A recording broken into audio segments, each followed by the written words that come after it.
اعوذ باللہ من الشیطان الرجیم بسم اللہ الرحمن الرحیم۔ محترم ناظرین کرام، سلام علیکم ورحمۃ اللہ وبرکاتہ۔ آج ایک سوال یہ ہوا ہے کہ ماہ رمضان میں قرآن مجید کی تلاوت کا اجر و ثواب کیا ہے؟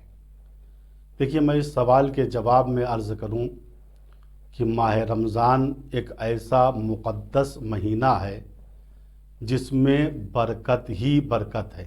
برکت یعنی اضافہ، تھوڑا سا عمل زیادہ ہو جاتا ہے۔ چونکہ ماہ رمضان وہ ہے جس کے لیے خود قرآن نے کہا کہ اس میں قرآن کریم نازل ہوا ہے۔ چنانچہ سورہ بقرہ میں ارشاد ہو رہا ہے، شہر رمضان الذی انزل فیہ القرآن۔ دیکھو، ماہ رمضان وہ ہے جس کے اندر قرآن کو اللہ نے نازل کیا ہے۔ قرآن اس میں نازل کیا گیا ہے۔ غور فرمائیے، چونکہ قرآن کریم ماہ رمضان میں نازل ہوا ہے، لہٰذا ماہ رمضان کو بہار کہا گیا ہے تلاوت قرآن کے لیے۔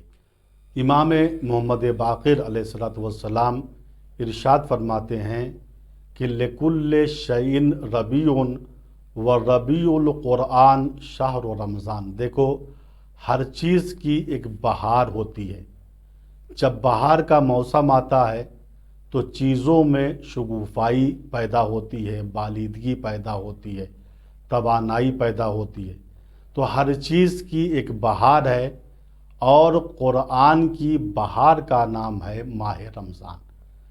اور جب یہ بہار آتی ہے قرآن کریم کی، چونکہ ماہ رمضان برکتوں کا مہینہ ہے، تو اس میں ایک آیت کا پڑھنا گویا دوسرے مہینوں میں ختم قرآن کرنے کے مترادف ہے۔ چنانچہ امام رضا علیہ السلام اپنے ایک نورانی بیان میں ارشاد فرماتے ہیں کہ جس نے ماہ رمضان میں قرآن کریم کی ایک آیت کی تلاوت کی تو گویا اس نے دوسرے مہینوں میں ختم قرآن کر لیا۔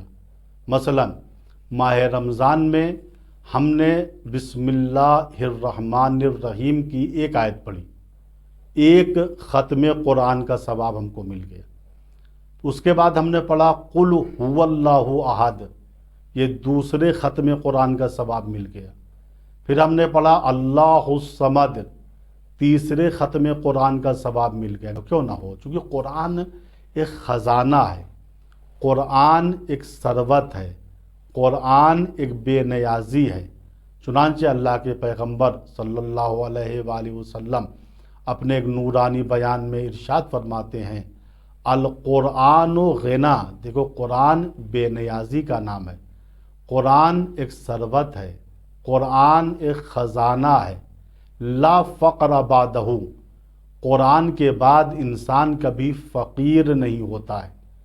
دوسری حدیث میں وارد ہوا، خیرکم من تعلم القرآن وعلمہ۔ دیکھو، تم میں بہترین وہ شخص ہے جو قرآن کو حاصل کرے، پڑھے اور دوسروں کو سکھائے اور دوسروں کو پڑھائے۔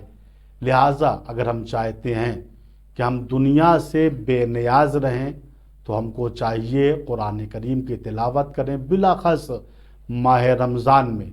اور اگر ہم چاہتے ہیں کہ ہمارا رتبہ دوسروں سے بڑا رہے تو ہم کو چاہیے کہ ہم قرآن کریم کو پڑھیں، بالاخص ماہ رمضان میں۔ ہم خداوند متعال سے دعا کرتے، خدایا ہم سب کو ماہ رمضان میں قرآن کی تلاوت کی توفیق عطا فرما۔ والسلام علیکم ورحمۃ اللہ وبرکاتہ۔